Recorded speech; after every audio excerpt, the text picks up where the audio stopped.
स्वागत है आपके अपने YouTube channel Edumenta your education mentor में। जैसा आप सबको पता है, इस समय मेडिकल एडमिशन्स के लिए अगर हम देख रहे हैं तो अभी जो मेडिकल एडमिशन्स के अंदर काउंसलिंग का प्रोसेस है वो सेकेंड राउंड पर अवेलेबल है।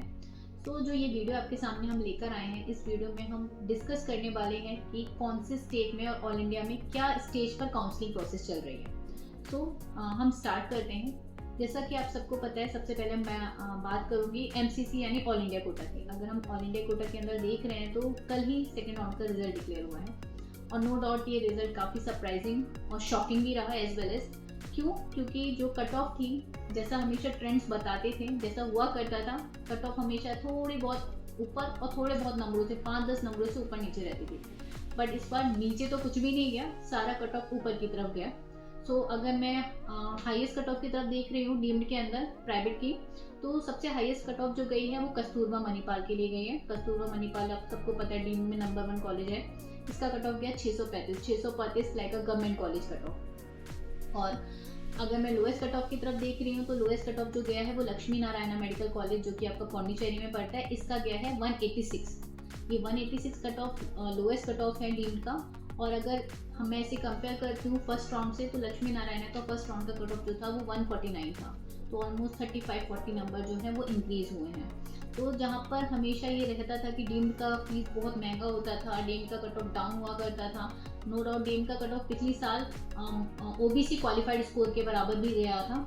लेकिन यहाँ पर इस साल क्या है, इस बार डीम्ड का कट ऑफ काफ़ी ऊपर चला गया।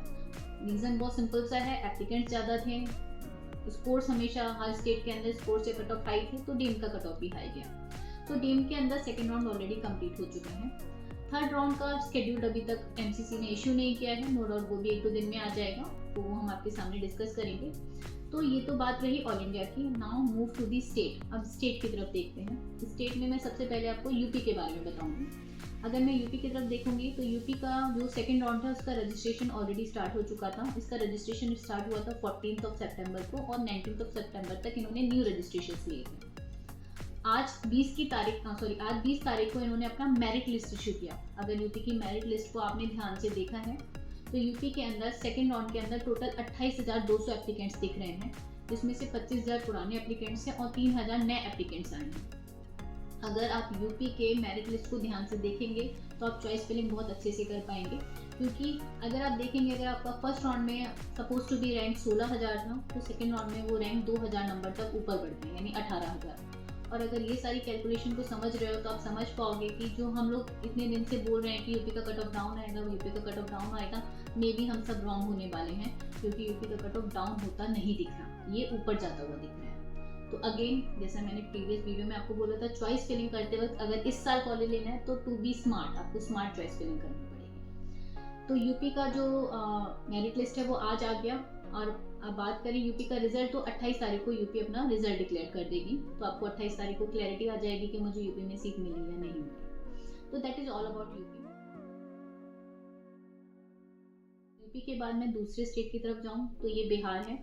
बिहार की अगर मैं बात करती हूँ तो बिहार में सेकेंड राउंड इस समय चॉइस लॉकिंग वगैरह कंप्लीट हो चुकी है और रिजल्ट का नो डाउट हम लोग वेट कर रहे हैं। बिहार का कोई ऐसा स्पेसिफिक शेड्यूल नहीं है मेरे पास, क्योंकि उन्होंने मेंशन नहीं किया, तो वी विल वेटिंग कि कब रिजल्ट आएगा। थर्ड राउंड का शेड्यूल भी नो डाउट वो अपनी ऑफिशियल वेबसाइट UGMAC पर मेंशन करेंगे, देन हम उसके बारे में डिस्कस करेंगे। तो बिहार में we are waiting for the second round result. Bihar के बाद आती हूँ मैं थर्ड स्टेट की तरफ, जो कि बिहार से लगकर है, वेस्ट बंगाल। नाउ अब हम बात करते हैं वेस्ट बंगाल की, जो कि बिहार के बॉर्डर को टच करता है। बिहार, अगर मैं वेस्ट बंगाल की बात कर रही हूँ तो वेस्ट बंगाल जो है उसका choice locking registration already complete हो चुका है। वेस्ट बंगाल जो अपना रिजल्ट डिक्लेयर करेगा वो 25 तारीख को डिक्लेयर करेगा, यानी 25 तारीख को क्लैरिटी आ जाएगी कि किसको सीट मिली और किसको नहीं मिली। वेस्ट बंगाल के अंदर एक फैक्टर है क्योंकि वेस्ट बंगाल जो है इस स्टेट की फीस एक्सपेंसिव है। जो एक्सपेंसिव फीस होने की वजह से यहाँ पर लो स्कोर वाले बच्चों को सीट्स मिलने की संभावना बढ़ जाती है। तो वेस्ट बंगाल का थर्ड राउंड का भी शेड्यूल इन्होंने इशू कर रखा है, लेकिन उसके बारे में हम अपनी नेक्स्ट वीडियो में डिस्कस करेंगे। वेस्ट बंगाल के बाद मैं नेक्स्ट स्टेट की तरफ जाऊंगी, हरियाणा। अगर मैं हरियाणा की बात करूं तो सबको पता है हरियाणा फर्स्ट राउंड से ओपन रहता है और हरियाणा एक ऐसा स्टेट है जिसमें फर्स्ट राउंड में कोई भी सिक्योरिटी डिपॉजिट नहीं है। अब हरियाणा का सेकेंड राउंड का शेड्यूल इस समय चल रहा है। हरियाणा के जो रजिस्ट्रेशन को लेकर सेकेंड राउंड के वो 11 तारीख को ओपन हुए थे, जो कि 21 तारीख तक कंटिन्यू रहे। उसके बाद यहाँ पर अगर हम बात करें अलॉटमेंट की, तो 23 तारीख को हरियाणा का अलॉटमेंट आ जाएगा, यानी रिजल्ट डिक्लेयर हो जाएगा 23 तारीख को। जिनको भी सीट मिल रही है उन्हें अपनी 23 तारीख से लेकर 27 तारीख के बीच में अपनी फीस सबमिटेड करनी होगी, so that they can join their institute, वो अपने कॉलेज को ज्वाइन कर सकें। और उनकी लास्ट डेट ऑफ ज्वाइनिंग जो रहेगी रिपोर्टिंग की, वो 5 अक्टूबर रहेगी। हरियाणा की एक और अच्छी बात है कि हरियाणा का जो सिक्योरिटी डिपॉजिट है वो दूसरे स्टेट को देखते हुए थोड़ा सा कम है। हरियाणा 1 लाख रुपए की सिक्योरिटी डिपॉजिट लेता है। हरियाणा के अंदर काफ़ी अच्छे कॉलेज हैं, सो काफ़ी अट्रैक्टिव रहता है हरियाणा में। नो डाउट हरियाणा का स्टेट भी दूसरे स्टेट की तरह इस साल हाई कट ऑफ ही रहा था फर्स्ट राउंड में, सो एक्सपेक्टेड है सेकेंड राउंड में भी सीट मैट्रिक्स को देखते हुए कट ऑफ जो है वो ऊपर की तरफ जा सकता है। हरियाणा के बाद अब आता है राजस्थान एक ऐसा स्टेट है जिसके 2 राउंड जो थे वो पूरी तरीके से क्लोज थे, यानी क्लोज राउंड होने का मतलब सिर्फ उसी स्टेट के बच्चे उस पर्टिकुलर इंस्टीट्यूट में या उस पर्टिकुलर स्टेट की काउंसलिंग में पार्टिसिपेट कर सकते हैं। अब राजस्थान जो है वो थर्ड राउंड में आकर ओपन होगा, यानी 2 राउंड तक वो क्लोज था। अगर मैं राजस्थान के सेकेंड राउंड के शेड्यूल की तरफ देखती हूँ, तो राजस्थान के जो रजिस्ट्रेशन स्टार्ट हुए थे वो 14 तारीख को स्टार्ट हुए थे, 17 तारीख तक ये रजिस्ट्रेशन चले थे। राजस्थान का जो लास्ट डेट ऑफ रजिस्ट्रेशन था वो 17 था, और राजस्थान में जो सिक्योरिटी एंड चॉइस फिलिंग की जो डेट थी वो आज से शुरू हो रही है, यानी 20 सितंबर से राजस्थान में चॉइस फिलिंग स्टार्ट हो रही है, जो कि कंटिन्यू रहेगी 24 सितंबर तक। राजस्थान अपना रिजल्ट डिक्लेयर कर देगा 27 तारीख को, तो 27 तारीख को राजस्थान में भी क्लैरिटी आ जाएगी सेकेंड राउंड का क्या पोजीशन है, किसको सीट मिली और कितनी सीटें बची।